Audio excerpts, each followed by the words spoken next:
上好，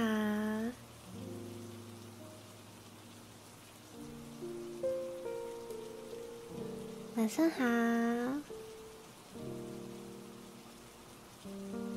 我讲话会不会太小声？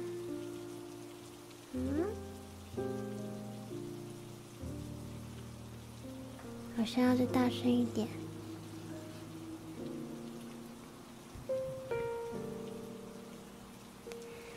晚上好，这样子呢 ？OK。那我们今天呢，要继续一起看我们的福尔摩斯 Sherlock Holmes。上次我们一起读了 Chapter 1 and Chapter 2，所以今天我们要一起念写字的研究的 Chapter 3第3章。那天气很冷，希望大家都有好好的窝在被窝里面，盖好被子，把你的手机或电脑放在旁边，安心的准备入睡。希望今天的朗读可以帮助你放松。那我就要开始念我最喜欢的福尔摩斯。晚上好，欢迎我们的新伴星们。那 Chapter 3 The Lauriston Garden Mystery. I confess that I was considerably startled by this fresh proof of the practical nature of my companion's theories. My respect for his powers of analysis increased wondrously. There still remains some lurking suspicion in my mind, however, that the whole thing was a prearranged episode intended to dazzle me. So what earthly object he could have in taking me in was past my comprehension. When I looked at him, he had finished reading the note, and his eyes had assumed a vacant, lackluster expression which showed mental abstraction.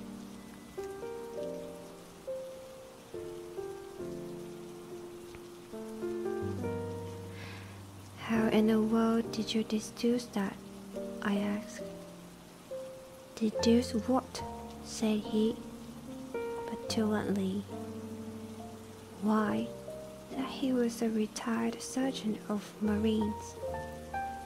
I've no time for trifles, he answered, brusquely, then with a smile. Excuse my rudeness. You broke the thread of my thoughts, but perhaps it is as well. So you actually were not able to see that that man was a sergeant of marines? No, indeed.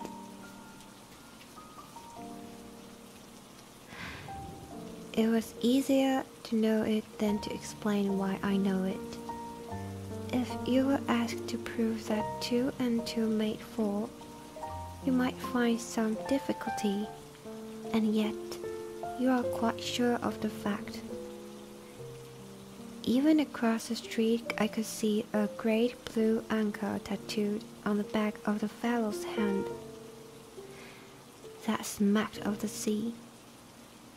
He had a military carriage, however, and regulation side whiskers.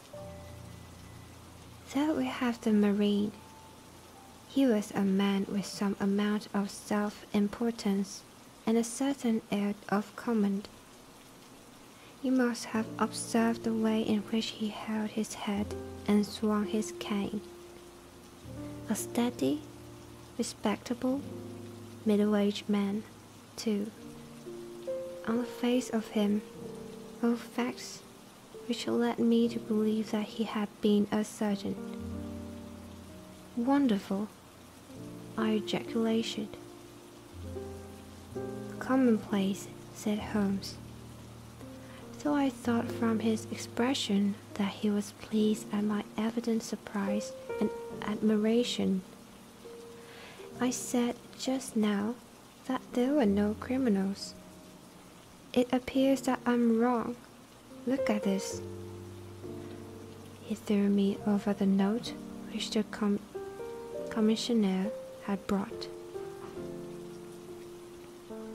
Why, I cried, as I cast my eye over it. This is terrible.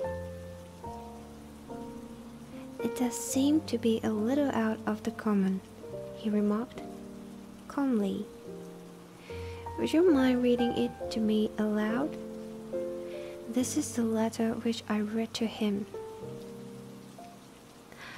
My dear Mr. Sherlock Holmes, there has been a bad business during the night at 3, Wolverston Gardens, off the Brixton Road. Our man on the beat saw a light there about 2 in the morning, and as the house was an empty one, suspected that something was amiss. He found the door open, and in the front room, which is bare of furniture, discovered the body of a gentleman, well dressed and having cards in his pocket bearing the name of Enoch J. Drebber, Cleveland, Ohio, USA. There had been no robbery, nor is there any evidence as to how the man met his death. There are the marks of blood in the room, but there is no one upon his person. We are at a loss as to how he came into the empty house.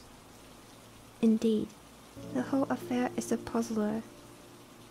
If you can come round to the house any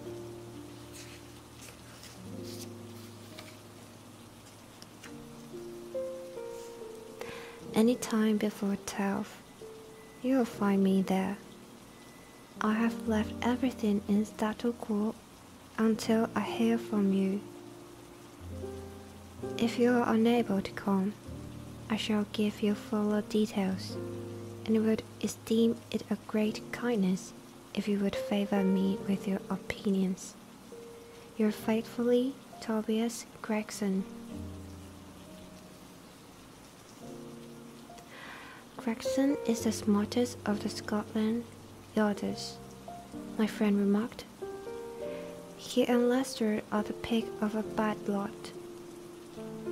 They are both quick and energetic, but conventional, shockingly so. They have their knives into one another too. They are as jealous as a pair of professional beauties. There will be some fun over this case if they are both put upon the scent. I was amazed at the calm way in which he replied on. Surely there is not a moment to be lost, I cried. Shall I go and order you a cab? I'm not sure about whether I shall go. I'm the most incurably lazy devil that ever stood in shoe leather. That is, when the fit is on me, for I can be spry enough at times. Why, it is just such a chance as you have been longing for. My dear fellow, what does this matter to me? Supposing I unravel the whole matter, you may be sure that Gregson, Lestrade, and Co. will pocket all the credit. that comes of being an unofficial personage. But he begs you to help him. Yes, he knows that I am his superior and acknowledge it to me, but he would cut his tongue out before he would own it to any third person. However, we may as well go and have a look. I shall work it out on my own hook. I may have a laugh at him if I have nothing else. Come on. He hustled on his overcoat and bustled about it in a way that showed that an energetic fit had superseded the apathetic one. Get your hat, he said. You wish me to come? Yes, if you have nothing better to do. A minute later, we were both in a hansom, driving furiously for the Brixton Road.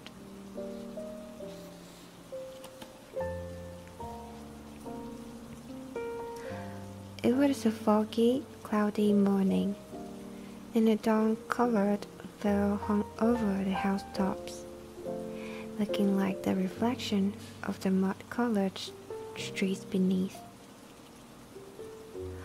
My companion was in the best of spirits, and prattled away about criminal fiddles and the difference between a Stradivarius and an Amati. As for myself, I was silent, for the dull weather and the melancholy business upon which we were engaged depressed my spirits. You don't seem to give much thought to the matter in hand, I said at last, interrupting Holmes' musical disquisition.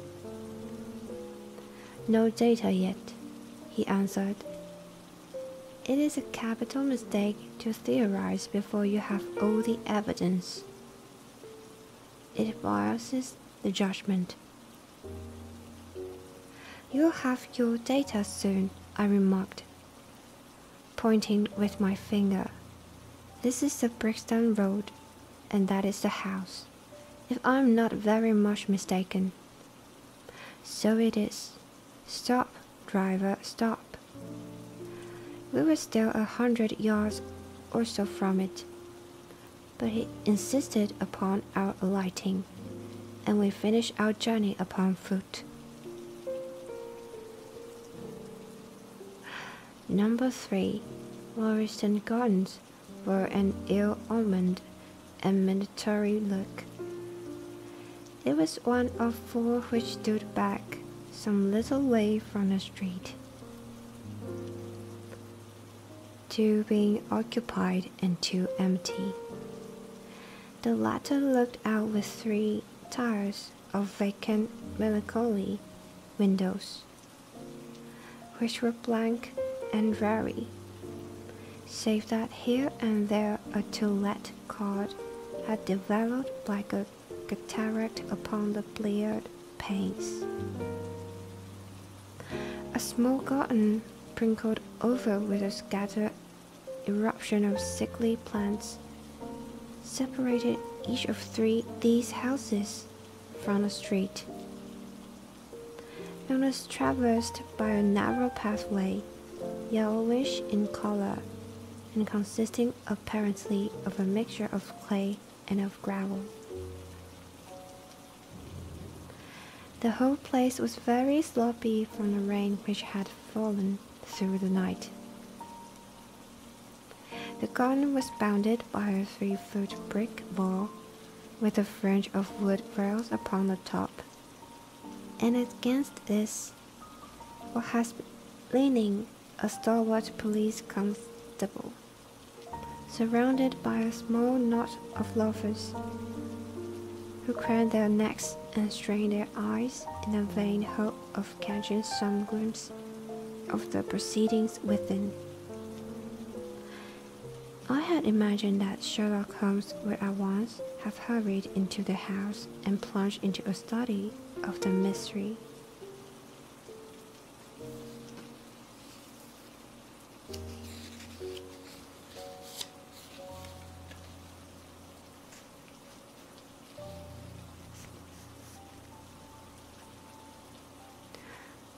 Nothing appeared to be further from his intention. With an air of nonchalance, which, under the circumstances, seemed to me to border upon affectation, he lounged up and down the pavement and gazed vacantly at the ground, the sky, the opposite houses, and a line of railings. Having finished his scrutiny, he proceeded slowly down the path, or rather down the fringe of grass which flanked the path, keeping his eyes riveted upon the ground. Twice he stopped, and once I saw him smile, and heard him utter an exclamation of satisfaction. There were many marks of footsteps upon the wet clay soil, but since the police had been coming and going over it, I was unable to see how my companion could hope to learn anything from it. Still, I had had such extraordinary evidence of the quickness of his perceptive faculties that I had no doubt that he could see a great deal which was hidden from me.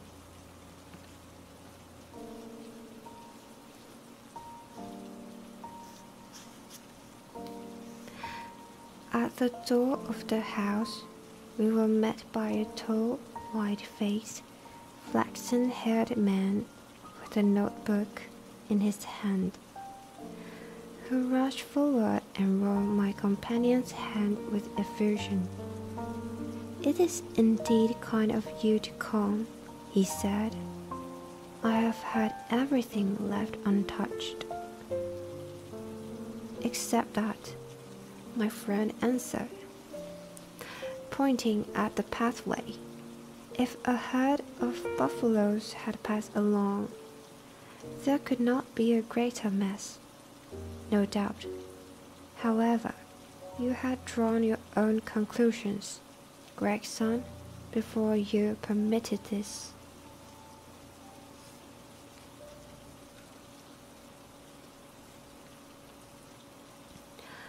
Holmes glanced at me and raised his eyebrows sardonically.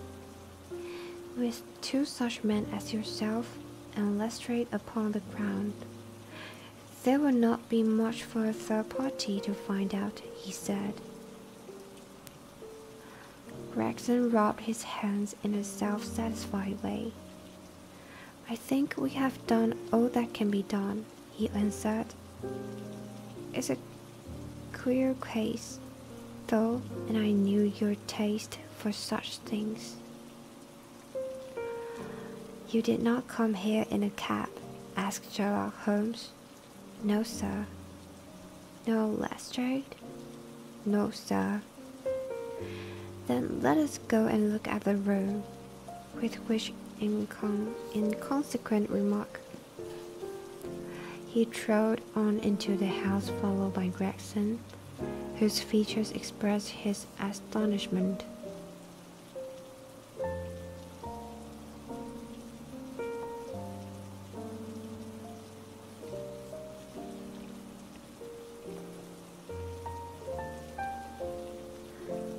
A short passage, bare, blank, and dusty, led to the kitchen and offices. Two doors opened out of it to the left and to the right. One of these had obviously been closed for many weeks. The other belonged to the dining room, which was the apartment in which the mysterious affair had occurred. Holmes walked in, and I followed him with that subdued feeling at my heart which the presence of death inspires. It was a large square room, looking all the larger from the absence of old furniture. A vulgar flaring paper adorned the walls, but it was blotched in places with mildew. And here and there great strips had become detached and hung down, exposing the yellow plaster beneath. Opposite the door was a showy fireplace, surmounted by a mantelpiece of imitation white marble. On one corner of this was stuck the stump of a red wax candle. The solitary window was so dirty that the light was hazy and uncertain, giving a dull grey tinge to everything, which was intensified by the thick layer of dust which coated the whole apartment.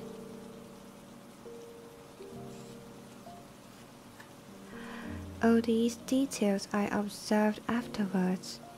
I present my attention was centered upon the single, grim, motionless figure which lay stretched upon the boards, with vacant, sightless eyes staring up at the discolored ceiling. It was that of a man about 43 or 44 years of age, middle-sized, broad shoulders, with crisp curling black hair and a short stubbly beard. He was dressed in a heavy broadcloth frock coat and waistcoat, with light collar trousers, and immaculate collar and cuffs. A top hat, well brushed and trimmed, was placed upon the floor beside him. His hands were clenched and his arms thrown abroad, while his lower limbs were interlocked, as though his death struggle had been a grievous one. On his rigid face there stood an expression of horror, and, as it seemed to me, a hatred, such as I have never seen upon human features.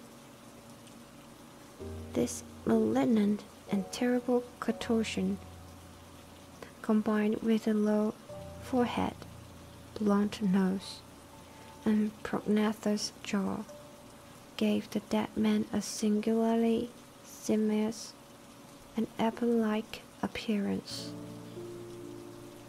which was increased by his writhing, unnatural posture I have seen death.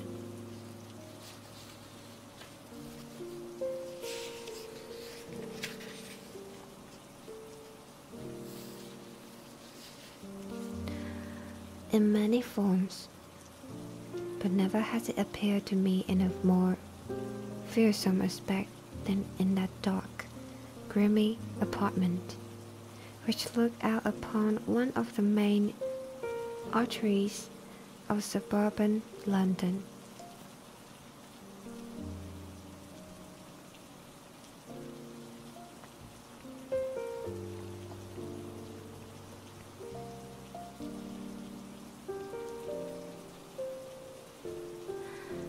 Lestrade, lean and ferret-like as ever, was standing by the doorway and greeting my companion and myself. "This case will make a stir, sir," he remarked. "It beats anything I have seen, and I am no chicken." "There's no clue?" said Gregson. "None at all," chimed in Lestrade. Sherlock Holmes approached the body and, kneeling down, examined it intently. "You are sure that there is no wound?" he asked, pointing to numerous gouts and splashes of blood which lay all around. "Positive," cried both detectives. "Then, of course, this blood belongs to a second individual, presumably the murderer, if murder has been committed. It reminds me of the circumstances attendant on the death of Van Jensen in Utrecht in the year 34. Do you remember the case, Gregson?" "No, sir." "Read it up. You really should. There's nothing new under the sun. It has all been done before."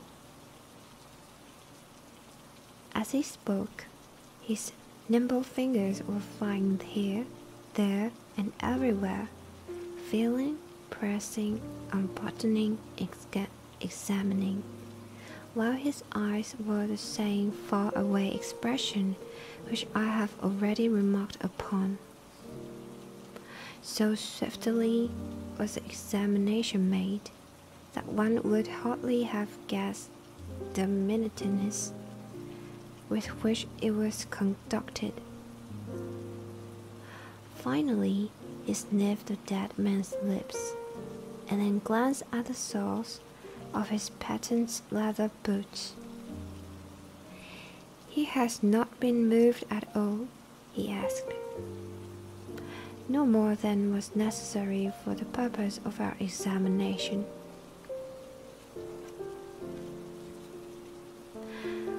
"You can take him to the mortuary now," he said. "There's nothing more to be learned." Gregson had a stretcher and 4 men at hand. At his call, they entered the room, and the stranger was lifted and carried out. As they raised him, a ring tinkled down and rolled across the floor.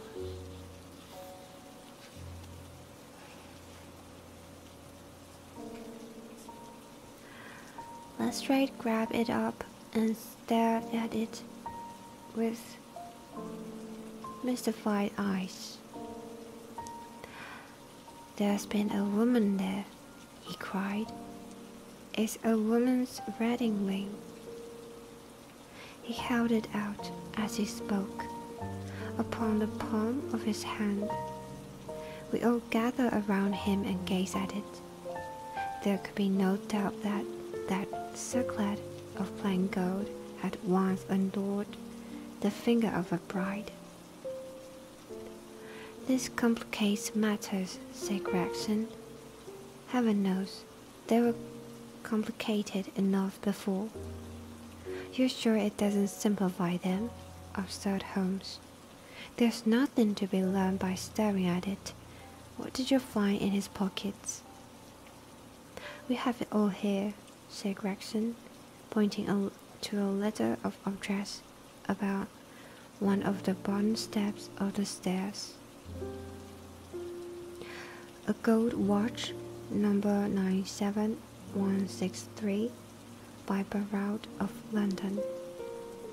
Gold Albert chain, very heavy and solid. Gold ring with Masonic device. Gold pin, bulldog's head, with rubies at its eyes. Russian leather card case with cards of Enoch J. Draper of Cleveland, corresponding with the EDJ upon the linen. No purse, but loose money to the extent of £7.13. Pocket edition of Beccaccio's Decameron, with name of Joseph Strangerson upon the fine leaf. 2 letters, one addressed to E.D. Draper and one to Joseph Stangerson. At Ross' address, American Exchange, Strand, to be left till called for. They are both from the Gwyn's Steamship Company. and referred to the sailing of their boats from Liverpool. It is clear that this unfortunate man was about to return to New York. Have you made any inquiries as to this man's stranger's son? I did it at once, sir, said Gregson. I have had advertisements sent to all the newspapers, and one of my men has gone to the American Exchange, but he has not returned yet. Have you sent to Cliff Catland? We telegraphed this morning. How did you word your inquiries? We simply detailed the circumstances and said that we should be glad of any information which could help us.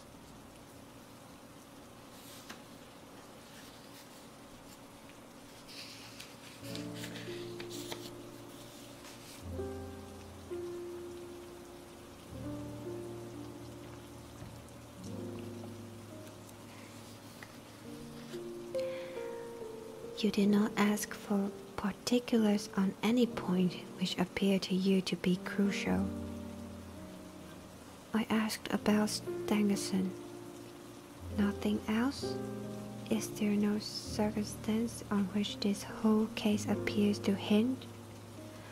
Will you not telegraph again? I have said all I have to say, said Gregson, in an offended voice. Sherlock Holmes chuckled to himself and appeared to be about to make some remark when Lestrade, who had been in the front room while we were holding this conversation in the hall, reappeared upon the scene, rubbing his hands in a pompous and self-satisfied manner.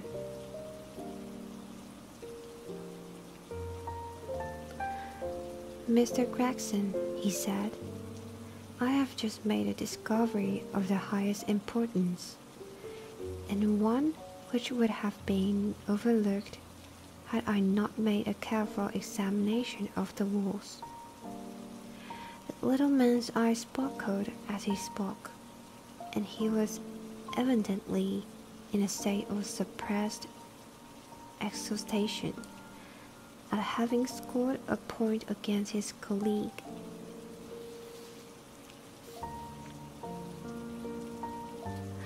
Come here, he said, bustling back into the room, the atmosphere of which felt clearer since the removal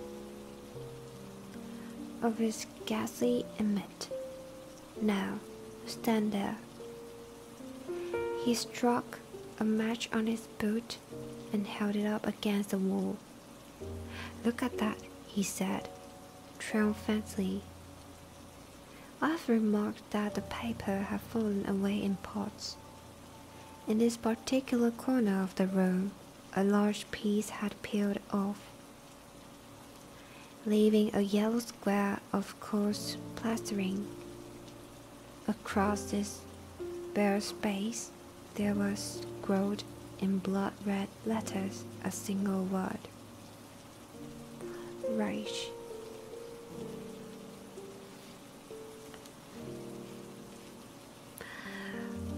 What do you think of that? Cried the detective, with the air of a showman exhibiting his show. It was overlooked because it was in the darkest corner of the room, and no one thought of looking here. The murderer has written it with his or her own blood. See this smear where it has trickled down the wall? That disposes of the idea of suicide anyhow.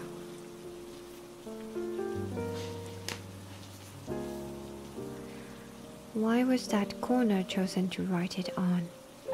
I would tell you. See that candle on the mantelpiece?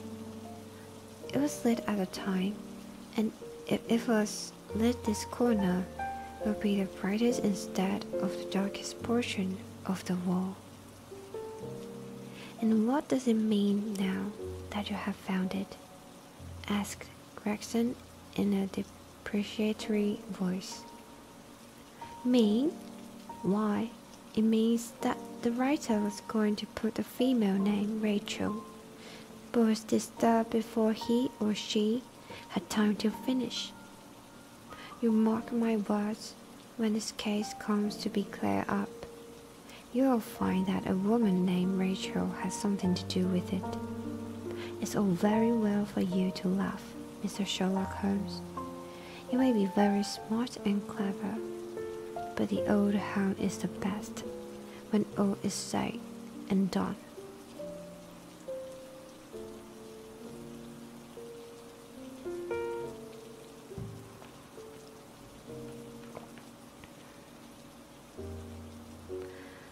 I really beg your pardon, said my companion, who had ruffled the little man's temper by bursting into an explosion of laughter.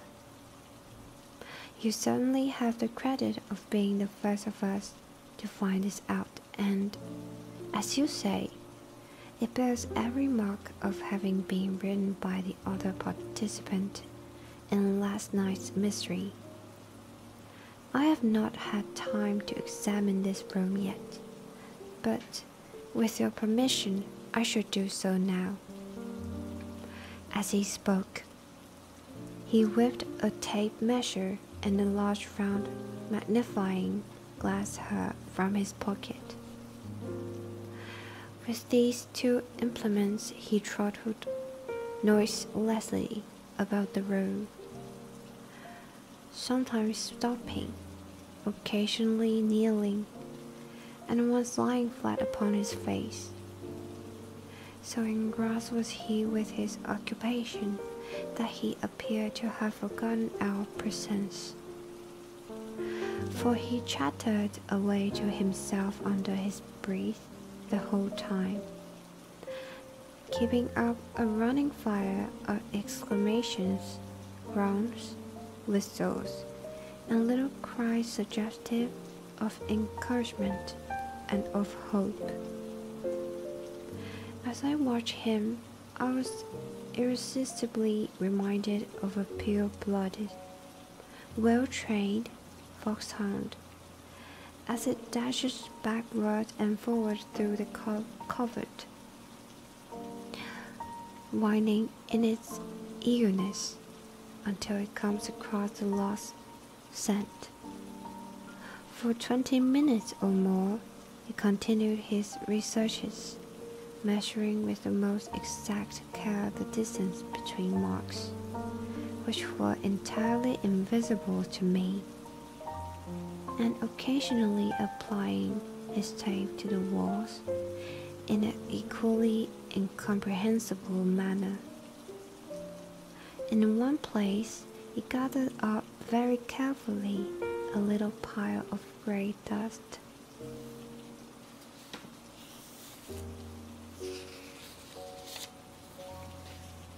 From the floor, and packed it away in an envelope. Finally, he examined with his glass the word upon the wall, going over every letter of it with the most minute exactness. This done, he appeared to be satisfied, for he replaced his tape and his glass in his pocket.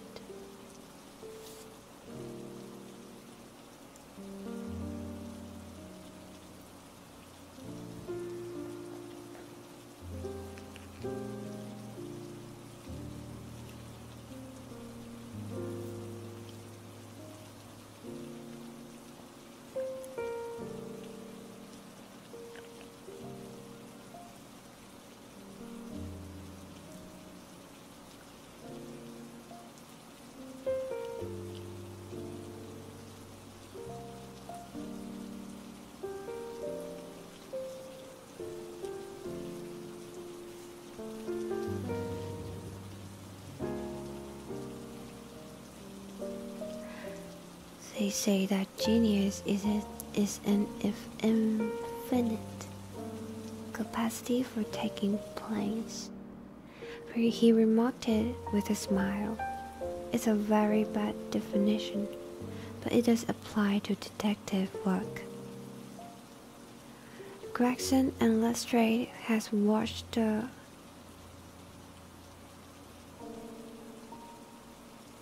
maneuvers of their amateur companion with considerable curiosity and some contempt. They evidently failed to appreciate the fact, which I have begun to realize, that Sherlock Holmes' smallest actions were all directed towards some definite and practical end.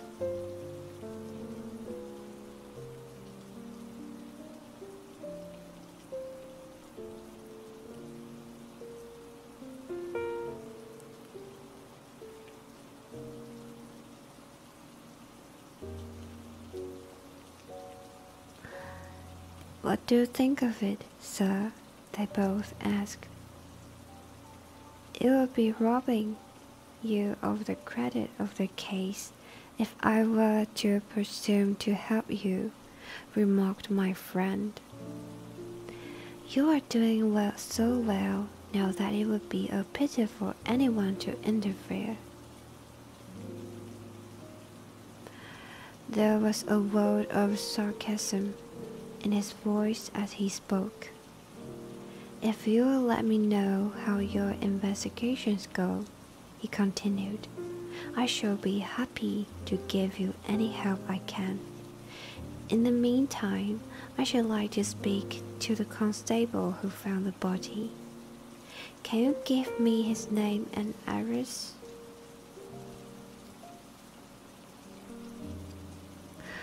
Come alone, doctor, he said. We shall go and look him up. I'll tell you one thing which may help you in the case, he continued, turning to the two detectives. There has been murder done, and the murderer was a man. He was more than 6 feet high, was in the prime of life, had small feet for his height, wore coarse, square-toed boots and smoked a trichinopoly cigar. He came here with his victim in a 4-wheeled cab, which was drawn by a horse with 3 old shoes and 1 new one on his off-forward leg. In all probability, the murderer had a florid face, and the fingernails of his right hand were remarkably long. These are only a few indications, but they may assist you.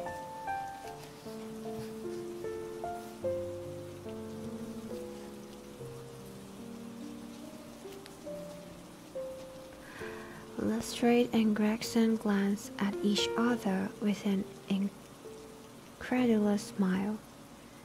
If this man was murdered, how was it done? Asked the former. Poison, said Sherlock Holmes curtly, and strode off. One other thing, Lestrade, he added, turning round at the door. Rage is a German of revenge, so don't lose your time looking for Miss Rachel. With which Parthian shot he walked away, leaving the two rivals upon mouths behind him.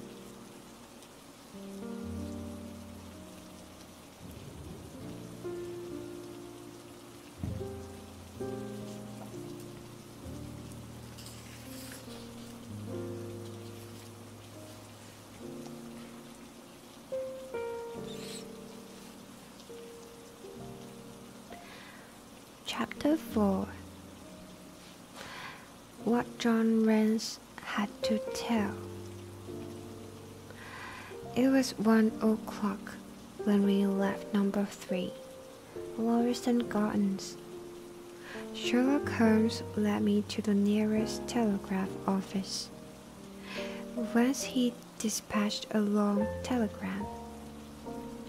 He then hailed a cab and ordered the driver to take us to the address given us by Lestrade. "There's nothing like first-hand evidence," he remarked.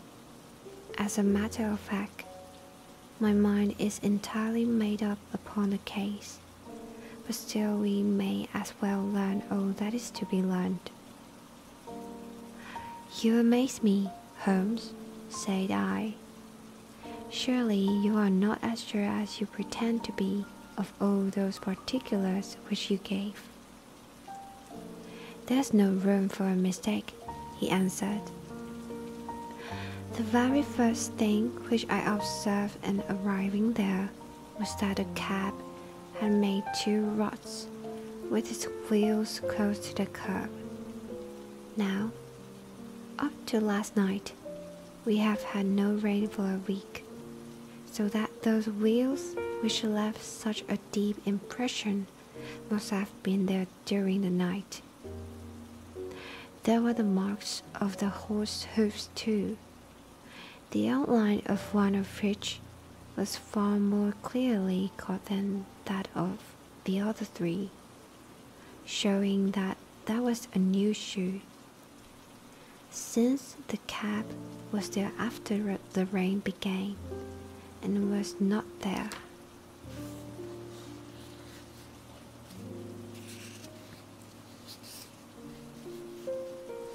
At any time during the morning, I have Gregson's word for that.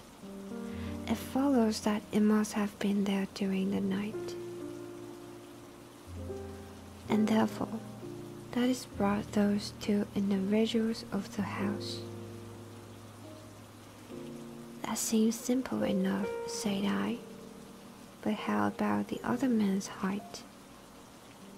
"Why, the height of a man, in 9 cases out of 10, can be told from the length of his stride." "It is a simple calculation enough, though there is no use my boring you with figures. I had these fellows stride both on the clay outside and on the dust within. Then I had a way of checking my calculation. When a man rides on a wall, his instinct leads him to ride above the level of his own eyes. Now that riding was just over 6 feet from the ground. It was child's play." "And his age?" I asked. "Well, if a man can stride 4.5 feet without the smallest effort, he can't be quite in the sere and yellow. That was the breadth of a puddle on the garden walk, which he had evidently walked across. Patent leather boots had gone round, and square toes had hopped over. There's no mystery about it at all. I'm simply applying to ordinary life a few of those precepts of observation and deduction which I advocated in that article. Is there anything else that puzzles you?" "The fingernails and the trigonometry," I suggested. "The writing on the wall was done with a man's forefinger dipped in blood. My glass allowed me to observe that the plaster was slightly scratched in doing it, which would not have been the case if the man's nail had been trimmed.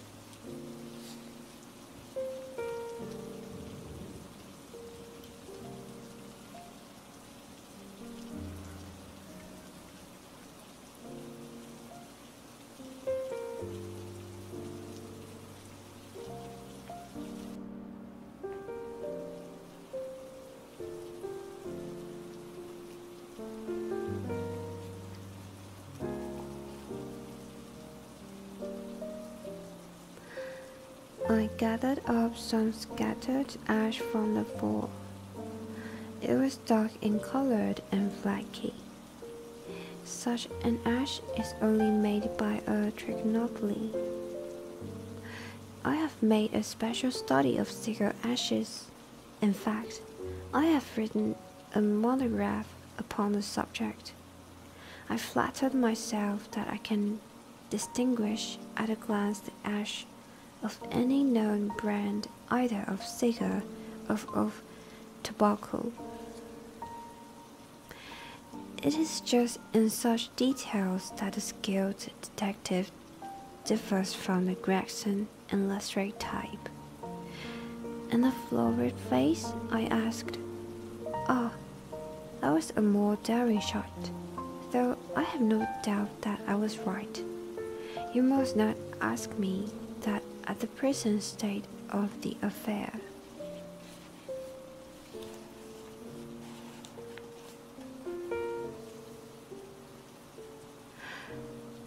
I passed my hand over my brow. My head is in a whirl. I remarked it. The more one thinks of it, the more mysterious it grows. How came these two men, if there were two men, into an empty house? What has become of the cabman who drove them? How could one man compel another to take poison? Where did the blood come from? What was the object of the murderer, since that robbery had no part in it? How came the woman's ring there? Above all, why should the second man write up the German word rage before the campaign? I confess that I cannot see any possible way of reconciling all these facts. My companion smiled approvingly. "You sum up the difficulties of the situation succinctly and well," he said. "There is much that is still obscure, though I have quite made up my mind on the main facts. As to poor Lestrade's discovery, it was simply a blind intended to put the police upon a wrong track by suggesting socialism and secret societies. It was not done by a German. The A, if you noticed, was printed somewhat after the German fashion.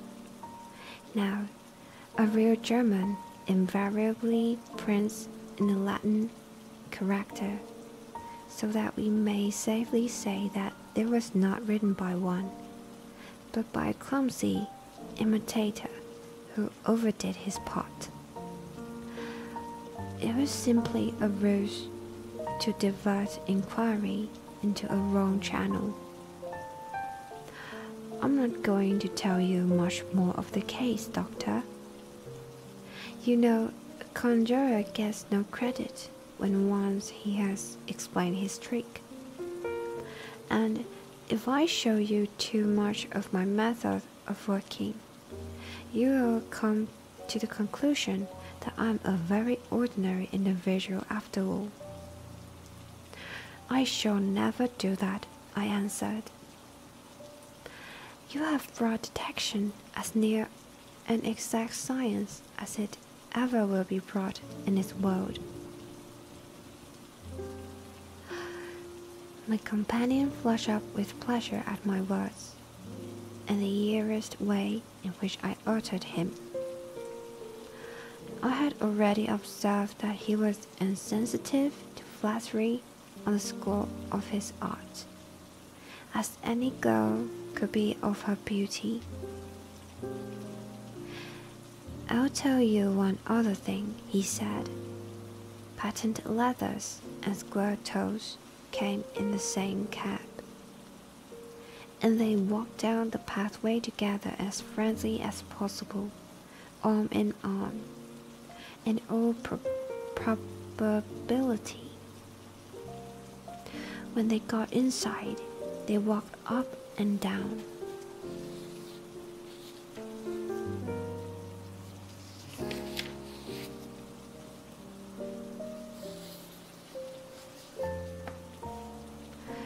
The room, or rather, patent leather stood still while square toes walked up and down.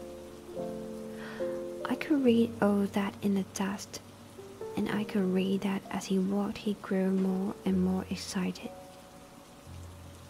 That is shown by the increased length of his strides. He was talking all the while, and working himself up, no doubt, into a fury. Then the tragedy occurred. I've told you all I know myself now, for the rest is mere surmise and conjecture. We have a good working basis, however, on which to start. We must hurry up, for I want to go to a house concert to hear Norman Neruda this afternoon.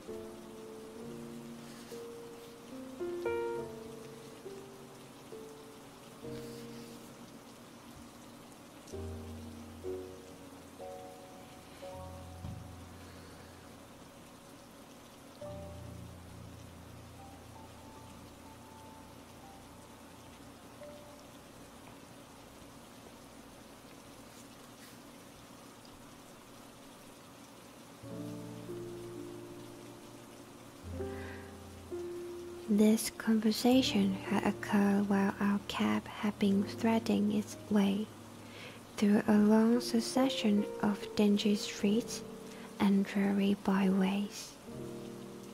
In the dingiest and dreariest of them our driver suddenly came to a stand.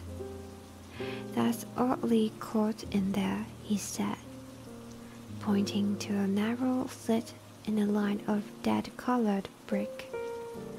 "You'll find me here when you come back." Oddly Court was not an attractive locality.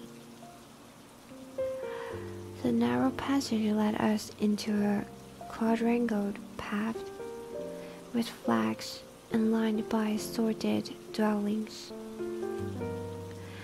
We picked our way among groups of dirty children and through lines of discolored linen until we came to number 46, the door of which was decorated with a small slip of brass on which the name Rance was engraved.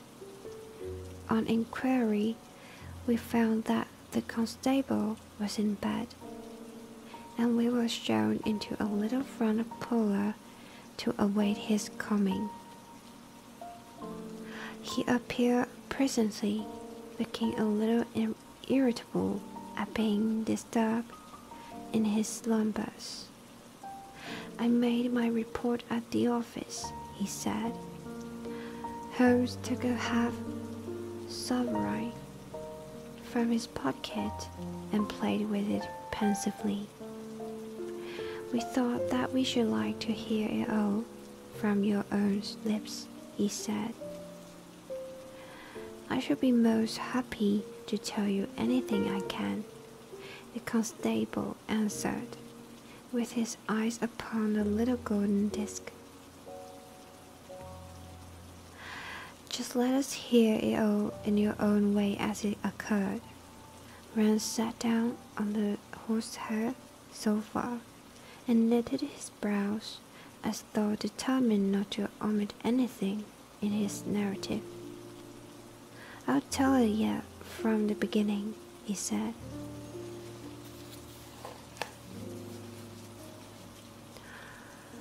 "My time is from 10 at night to 6 in the morning. At 11 there was a fight at the White Hart, but bar that all was quiet enough on the beat. At 1 o'clock it began to rain, and I met Harry Marcher, him who has the Holland Grove beat, and we stood together at the corner of Henrietta street are talking presently.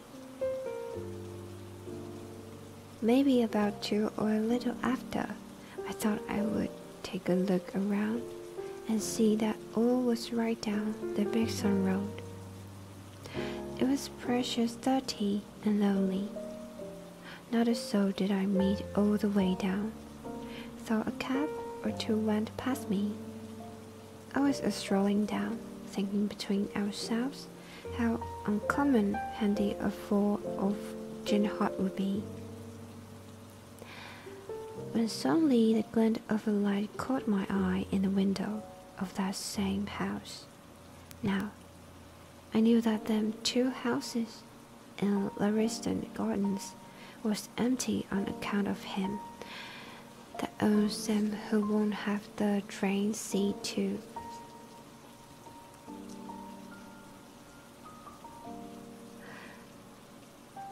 So the very last tenant who lived in one of them died of typhoid fever.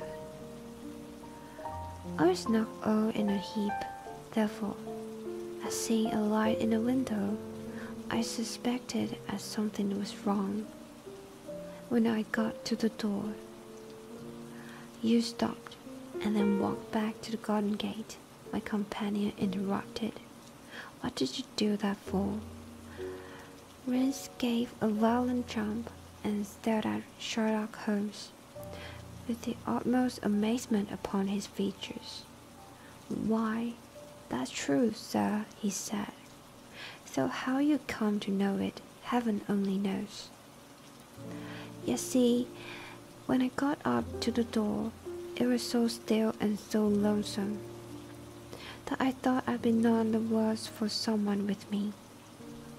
I ain't afeard of anything on his side of the grave, but I thought that maybe it was him that died of the typhoid, and suspecting the drains was what killed him. The thought gave me a kind of turn, and I walked back to the gate to see if I could see Mudger's lantern, but there wasn't no sign of his nor of anyone else. There was no one in the street, not a living soul, sir, nor as much as a dog. Then I pulled myself together and went back and pushed the door open. All was quiet inside. So I went into the room where the light was burning. There was a candle flickering on the mantelpiece, a red wax one, and by its light I saw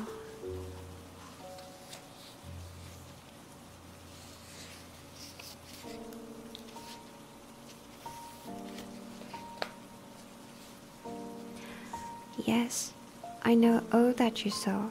You walked around the room several times, and you knelt down by the body. And then you walked through and tried the kitchen door. And then John Rance sprang to his feet with a frightened face and suspicion in his eyes. Where was you hid to see all that? He cried. It seems to me that you know a deal more than you should. Holmes laughed and threw his card across the table to the constable. Don't go arresting me for the murder, he said. I'm one of the hounds and not the wolf.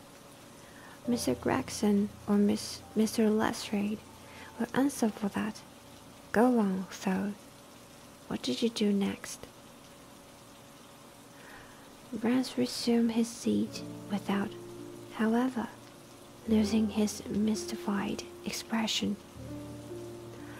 I went back to the gate and sounded my whistle.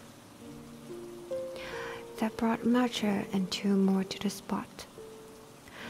Was the street empty then?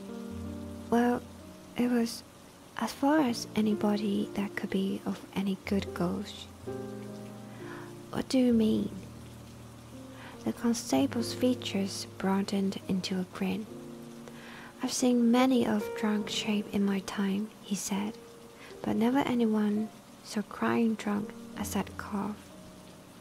He was at the gate when I came out, leaning up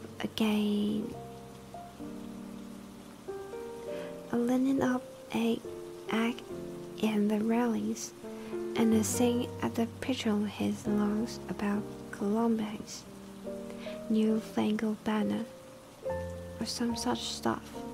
He couldn't stand, far less help. "What sort of a man was he?" asked Sherlock Holmes.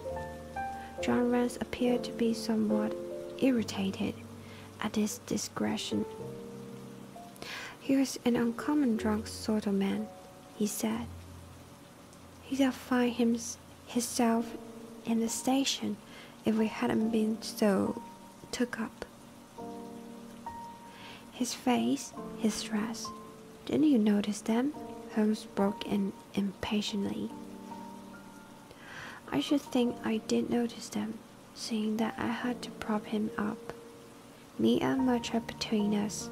He was a long chap, with a red face, the lower part muffled round." "That would do," cried Holmes. "What became of him?" "We'd enough to do without looking after him."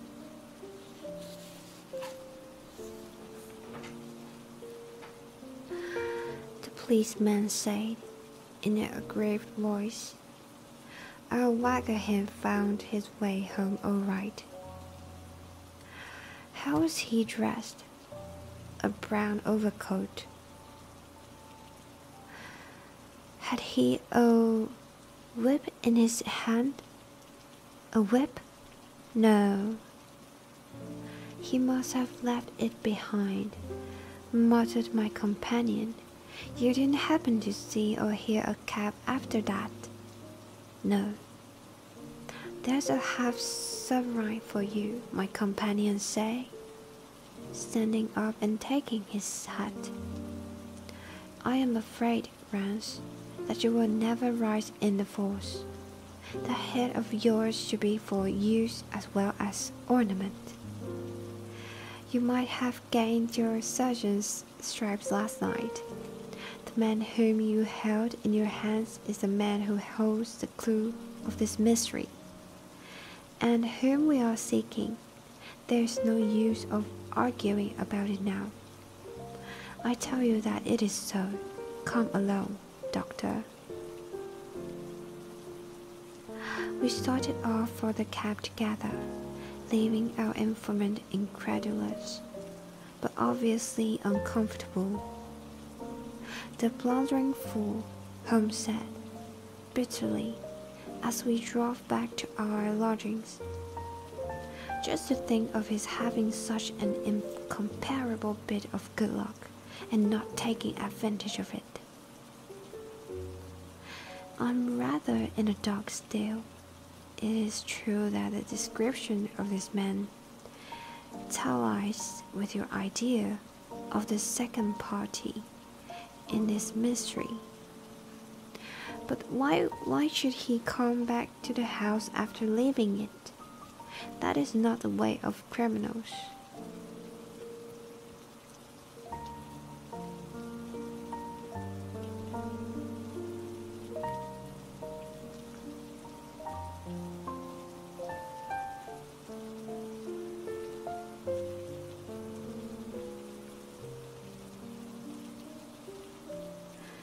"The ring, man, the ring. That was what he came back for. If we have no other way to capture him, we can always bait our line with the ring." "I shall have them. I shall have him, Doctor. I'll let you to one that I have him. I must thank you for it all. I might not have gone but for you. And so I missed the finest study I ever came across. A study in scarlet, eh? Why shouldn't we use a little art jargon?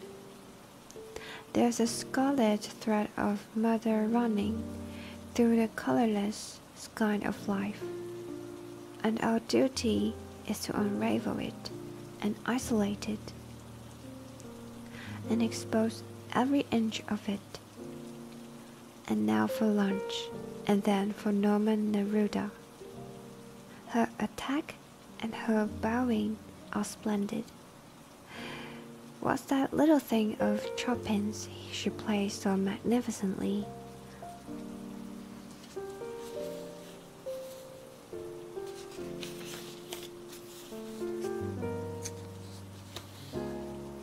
Leaning back in the cab, this amateur bloodhound carolled away like a lark. Well, I meditated upon the many-sidedness of the human mind.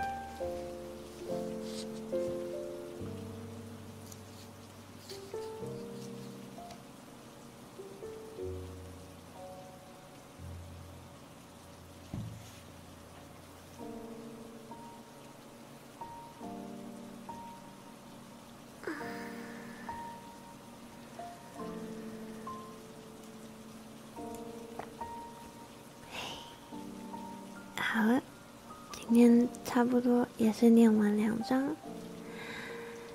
今天眼睛比较累，有点看的字有点糊了，希望有放松到，有帮助到你们放松。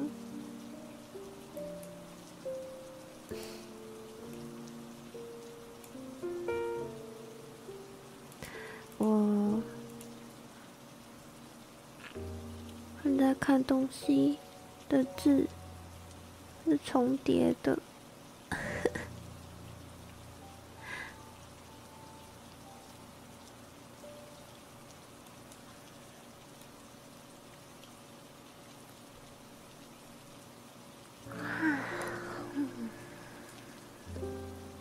我先感谢一下大家的可爱费，然后我就要去睡觉了，因为明天早上还有早安台。大家有去听我们的新歌吗？我跟弟儿还有爱讲的歌，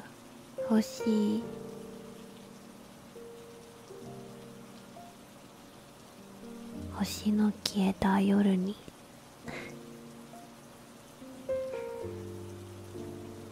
ありがとうございます。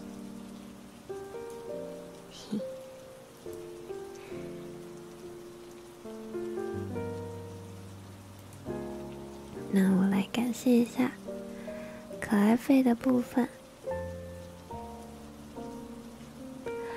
元気さん，默默晚上好。今天的默默也超级可爱的啦，刚刚差点爬不起来看直播，不过看来还没有迟到。默默最棒，默默晚安。可愛费ありがとうございます。元気さん，晚安。我们的新歌放在爱讲艾莫亚的频道。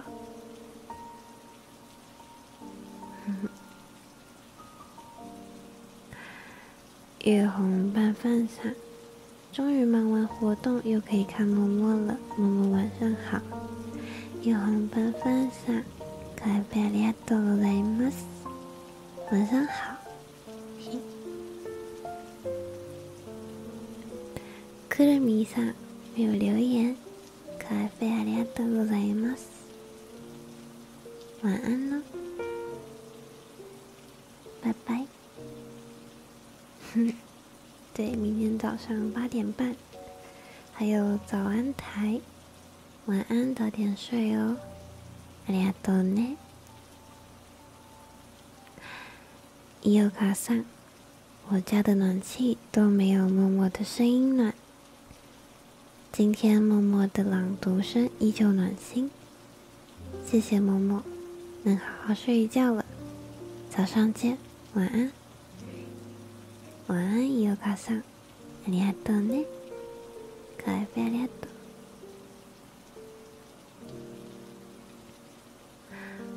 林老师赏，默默晚安。朗读太助眠，我先睡了。然后明早的杂谈没办法更完，我只能含着泪上课。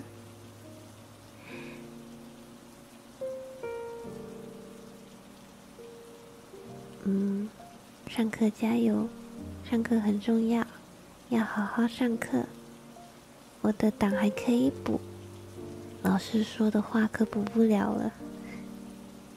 林老师さん、可愛贝ありがとうね。秀さん今天也传了一个狗狗的贴图，可愛贝ありがとうね、秀さん。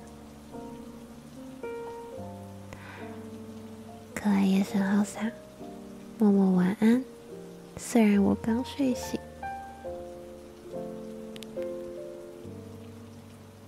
你是跟哀讲住在同一个时区吗？可愛贝ありがとうね、可愛夜神号伞。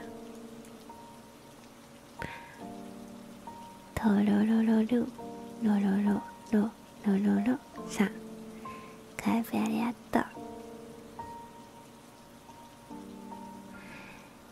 极深空滴滴猫桑，伊欧卡说要睡觉，还在那边打咯。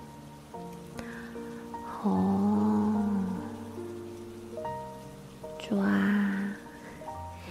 骗睡、诈请，哇，居然骗我，骗到 Nemo 头上来了，哇！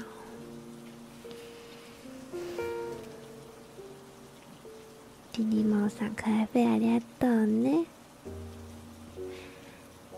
凭什么桑？默默辛苦了，快去休息吧。可愛贝ありがとうね。凭什么桑？你们也要赶快休息哦。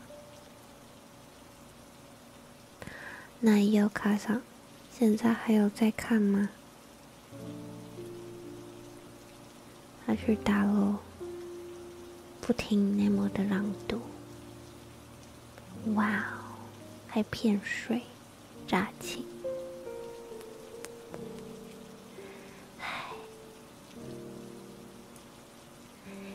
来自绿界的没有署名的粉红汤圆伞，恭喜默默6万订阅！我告诉你哦，其实身心健康的男性想被心仪的女生踩，不是很奇怪的事情。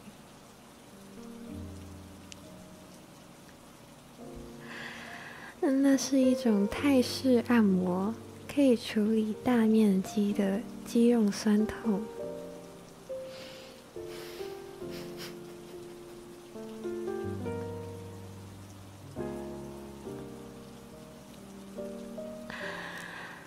原本想提醒您要脱鞋子，但是打字太慢，来不及。我想本来是假的 M 的人，经过您的鞋跟的刺激下，应该都觉醒成真的 M 了。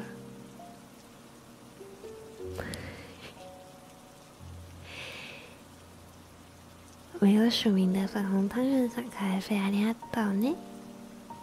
但你为什么要在我应该要轻声细语的时候跟我讲这个呢？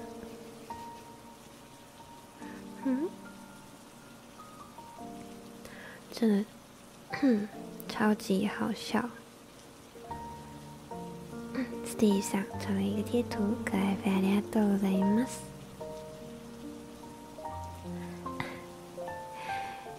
血鞋，都穿钉鞋在踩，笑死！这在业界是种奖励。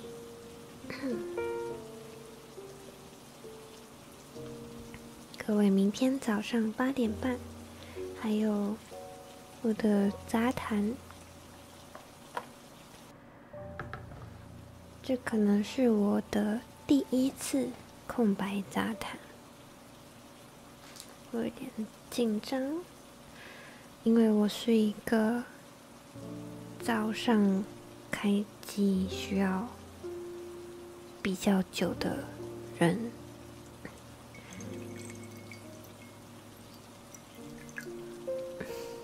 ありがとうね，我会加油的。对，我其实是个没有刷牙灰。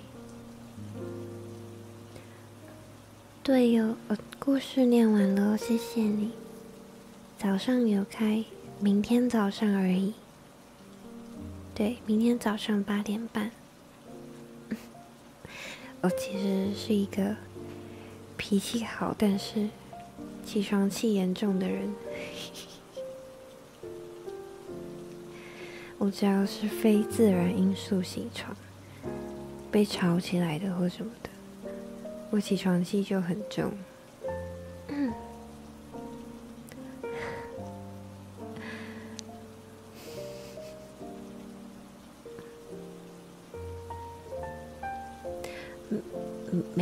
没有骂到，没有骂到。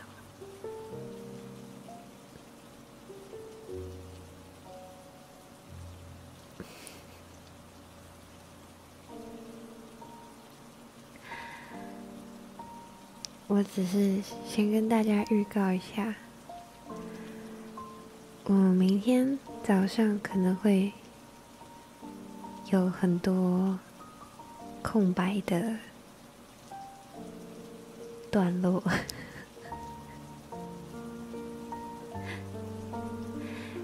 再不睡就没8小时了。OK。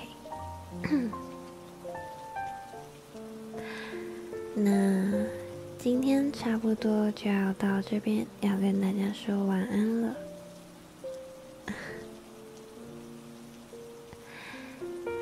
你第一次睡得这么沉稳，可是你还可以打字诶，为什么？你在梦游吗？